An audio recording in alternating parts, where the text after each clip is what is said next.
Spencer Oliver is a permanent mover to this show. And of course, she's on with us every Thursday and other times as well, not just every Thursday at lunchtime. And we're talking boxing.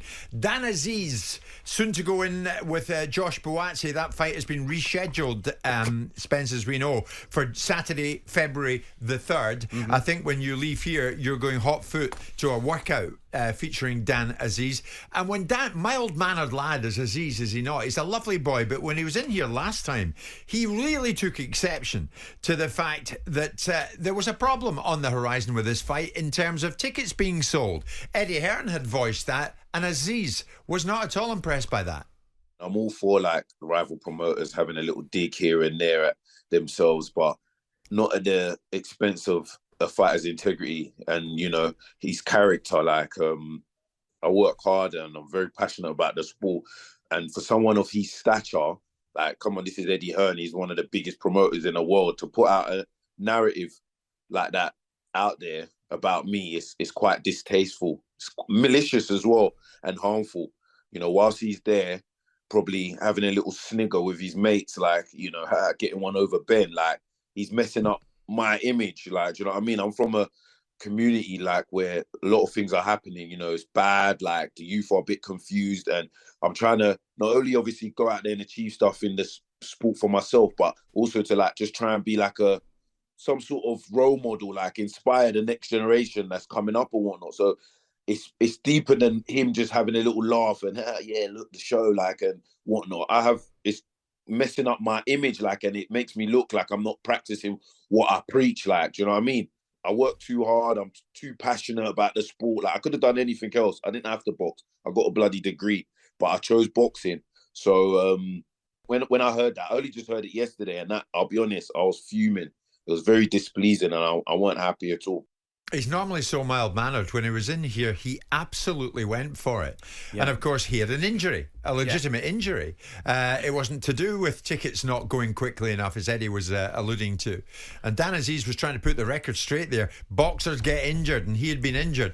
Is this why he's having an open workout today to say, look, here I am, I'm 100% ready? Absolutely. This is exactly why he's having that workout today, just to let the people know, let the public know, let the media know that he's ready 100% and he's looking forward to this fight with Joshua Buatsi. Both guys come from that same area. You know, he's talking about inspiring a younger generation, and it's a lot more than just boxing, that, you know, what he's trying to achieve. As is Joshua Buatsi. They're from the same gym. He used to look up to Buatsi, but now this is starting to become a little bit personal because we're getting closer to the fight, and as you get closer, tensions rise, you know, and now you see these two guys who are, you know, long-time friends, but now have become enemies, you know, because of what's going on and what's at stake on February the 3rd. This is a great fight, by the way. WBA #1, Joshua Buatsi against Dan Azeez, WBA #2. I mean, great fight. Dimitri Bivol is obviously the champion. He's just had that good win against Lyndon Arthur out in Saudi Arabia, so that, you know, the winner of this will have the eye on boxing,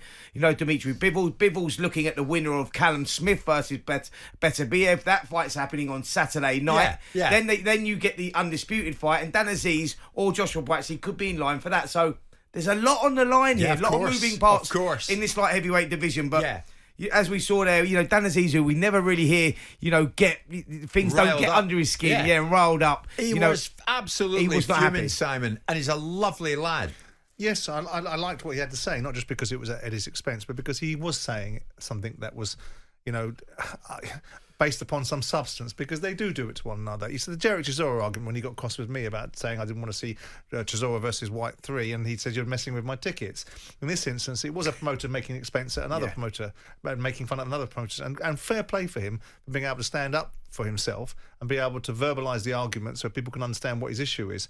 I think it's a great fight. I think it's a better fight than Buatsi versus Craig Richards, which was a decent fight and was billed as a decent fight because of Craig Richards' performance against Dimitri Bivol. Sure. I picked Buatsi, but I think it's a small margin that I picked Buatsi on. Yeah, there's real momentum actually with Dan Azeez now. Like you say, if you go back 12 months, maybe 18 months, Joshua Buatsi would start a big favourite. But now you look at it and where they're both at, and, you know, recent performances, you look at it and you go, real 50-50. Real 50-50. Yeah. Yeah. Light heavyweight division in this country is a great division, and we've also got coming up behind them. You've got people like Ben Whittaker, and stuff like that. It's a great. I mean, we're seeing it. We're seeing Callum Smith fighting next weekend against Petreviev.